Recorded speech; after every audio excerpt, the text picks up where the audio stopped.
Bonjour.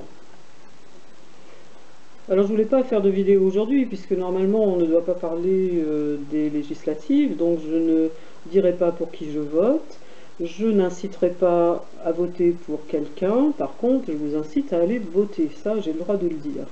Et puisque à la télé aujourd'hui on n'entend parler que de Macron, qui est dans ma région actuellement, dans mon département, donc j'estime que moi aussi j'ai le droit d'en parler.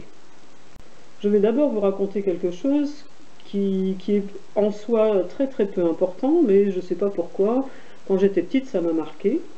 J'avais une amie qui était un peu plus âgée que moi, à l'époque je devais avoir peut-être 12 ans, 12-13 ans, et cette amie, elle était extrêmement gourmande. Moi aussi je l'étais, et puis je le suis toujours d'ailleurs. Et elle avait été embauchée dans une pâtisserie. C'était son premier travail, elle devait avoir 17 ans, quelque chose comme ça. Et vu qu'elle était très gourmande, la pâtissière, qui était une dame intelligente, a dit « Tu peux manger tous les gâteaux que tu veux, il n'y a pas de limite, tu manges tout ce que tu veux. » Et elle savait très bien, cette pâtissière, qu'au bout de quelques jours, cette jeune fille, qui se goinfrait de gâteaux, serait écœurée et finirait par se raisonner et en manger plus qu'un de temps en temps. Donc c'était ça l'intelligence, plutôt que de lui dire « tu as le droit d'en manger un par jour ». Et là, elle se serait peut-être sentie frustrée, alors qu'en ayant le droit de manger tout ce qu'elle voulait, eh bien, ça lui a très vite passé. Alors pourquoi je vous dis ça? C'est à cause de l'indigestion qu'on a aujourd'hui de M. Macron, qui fait son voyage en Haute-Vienne. Alors, il y a plusieurs choses par rapport à la visite de M. Macron. Hier soir, il a reçu les ouvriers de GMS, enfin il en a reçu très peu. On a tous les détails dans le journal L'Écho de ce matin, et j'ai parlé avec un ami qui est, est-ce que j'ai le droit de dire son parti politique, il est communiste, donc depuis très longtemps il connaît tout ce qui se passe. Alors, M. Macron a reçu une petite délégation d'ouvriers. Par contre, dans la réunion qu'ils ont eue, le député maire de la Creuse qui s'occupe de l'affaire des GMS depuis le début, bon, il n'est pas de mon bord politique, mais ça n'a pas d'importance. Ce monsieur, qui est respectable, suit cette histoire depuis le début. Il n'a pas été convié à assister à la réunion. La maire de Bellac, qui n'est pas du même bord politique, ni du mien, ni de celui du député, n'a pas non plus eu l'honneur d'être même salué par M. Macron. Et qu'est-ce qui a été dit à ces ouvriers? M. Macron leur a dit « Je vais créer une cellule de crise ». Je me pose quand même quelques questions, parce que depuis le temps qu'on parle de ces GMS, il n'y a pas encore eu une cellule de crise qui a été créée. Bon, alors il va en créer une.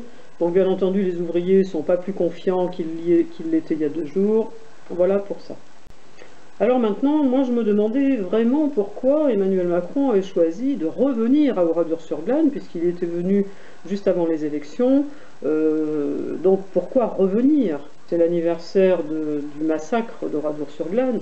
Mais enfin, est-ce qu'il avait vraiment besoin de revenir?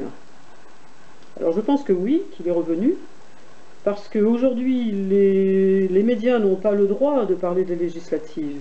Mais qu'on nous mette Macron toute la journée d'aujourd'hui, à toutes les sauces. On l'a vu chez un agriculteur avec son bâton et à caresser une vache. Ça lui va très bien, on l'imagine très bien dans une ferme. À mon avis, il a dû faire très attention où il marchait pour arriver à un endroit où il n'y avait pas trop de gadou, hein, parce qu'il n'avait même pas de bottes. Alors bon, en fait, Macron est venu tout simplement parce que comme ça, on allait parler de lui à la télé toute la journée. Alors ça montre encore son sens de la démocratie, puisqu'on ne peut parler d'aucun autre candidat, on ne peut parler d'aucun parti, simplement, voilà, on voit Macron. Est-ce que c'est vraiment loyal? Pour moi, non, ça n'est pas loyal. Je ne me rappelle pas, je n'ai pas vérifié, mais je ne me rappelle pas qu'aucun président élu avant lui ait fait une chose pareille au moment où on doit bloquer les messages et les informations à propos des candidats aux législatives. Voilà, donc je trouve quand même que c'est un peu gros. Alors ce que j'espère par rapport à la petite histoire que je vous ai racontée au début, Ce que j'espère, c'est que à force de voir Macron partout, on va en avoir une indigestion. Moi, c'est déjà fait, vous le savez, mais j'espère que d'autres aussi, ce sera fait. Bon, je vais paraphraser quelqu'un. Là, aujourd'hui et depuis hier, c'était Macron au cul d'une vache, Macron avec un petit bâton, Macron avec un bébé dans les bras. Qu'est-ce qu'il y a eu d'autre? Macron qui s'époussette, parce que je ne sais pas si vous avez fait attention, mais à un moment, quand il a été dans l'église d'Oradour-sur-Glane, ce monsieur qui est toujours très propre sur lui et qui ne supporte pas la moindre petite chose qui va le déranger, il s'est nettoyé lui-même les épaules. Donc peut-être quelque chose est tombé sur lui dans ces ruines qui sont forcément poussiéreuses. Je voulais rajouter une toute petite chose. Sur une de mes vidéos où je parle de l'atmosphère qu'on vit actuellement, il y a un monsieur qui m'a interpellé sous les commentaires de ma vidéo. Ce monsieur utilise, enfin je pense que c'est un monsieur, ça peut être une dame finalement, utilise le pseudo très très modeste de le roi de Dieu. Voilà, donc j'ai eu une petite discussion avec lui et il m'a parlé du point Godwin.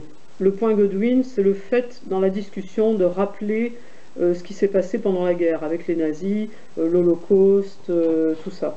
Voilà, ça se rapporte à ça. Et selon ce monsieur qui s'appelle lui-même, parce qu'un pseudo on le choisit, c'est pas son propre nom, donc il a choisi de s'appeler le roi de Dieu. Bon, très bien. Et il me reproche à moi d'utiliser ce point Godwin. Donc moi personnellement, toutes les choses formatées comme ça, point Godwin, tout ça, je m'en moque absolument. Si j'ai envie de parler de la guerre, je parle de la guerre. Si j'ai pas envie, j'en parle pas. Que ce soit point Godwin ou pas, ça m'est complètement égal.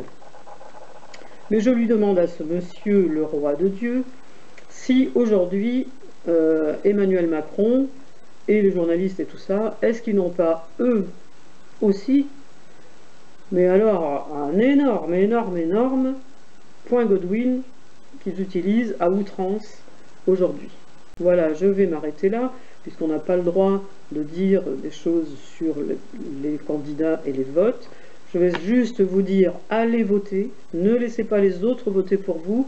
Il y a plein de vidéos sur Internet, il y a plein de renseignements partout, dans les journaux partout. Renseignez-vous, discutez avec les gens autour de vous, mais allez voter. Voilà, allez voter avec conviction. Allez voter pour quelque chose en quoi vous croyez.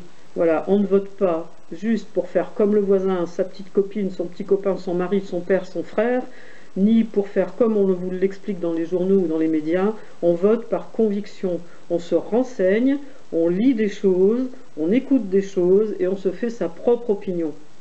Voilà, c'est comme ça qu'on doit aller voter et il faut voter parce que l'avenir dépend des gens qui votent.